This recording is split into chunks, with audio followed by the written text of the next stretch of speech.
ଜଗନ୍ନାଥ ଅନେକ ଦିନର ଅପେକ୍ଷାର ଅନ୍ତ ହବା ପାଇଁ ଯାଉଛି।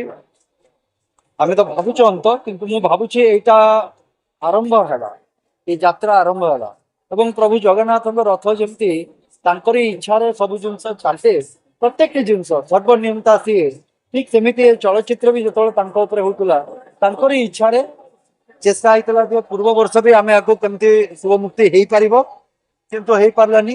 ଏ ବର୍ଷ সেটা সম্পূর্ণ হওয়া পাই যাଉଛି। ମୁଁ ଭାବୁଛି ଯେ ପ୍ରଭୁ ଜଗନ୍ନାଥଙ୍କର ଯୋଉ କୃପା ରହିଛି ନିଶ୍ଚିତ ଭାବରେ ସମସ୍ତଙ୍କ ଉପରେ ଥାଉ, ତା ସହିତ ଏଇ ଚଳଚ୍ଚିତ୍ର ତାଙ୍କରି ଉପରେ ହେଇଛି। ତେଣୁକରି ମୁଁ କିଛି ବି କହିବା ତା ଉପରେ ହୁଏତ ଦୃଶ୍ୟତା ହବ, ଏତିକି ଅନୁରୋଧ କରିବି ସମସ୍ତ ଦର୍ଶକଙ୍କୁ, ଜଗନ୍ନାଥ ପ୍ରେମୀଙ୍କୁ, ଏଇ ଆସ୍ଥା ବିଶ୍ୱାସର କଥା ଇଏ। ତେଣୁକରି ଅନୁରୋଧ ରହିବ ଯେ ସମସ୍ତେ ଆସନ୍ତୁ, ଥରେ ଥରେ ଏଇ ଚଳଚ୍ଚିତ୍ରକୁ ଦେଖିକି ଯାଆନ୍ତୁ ପ୍ରଭୁଙ୍କ ବିଷୟରେ।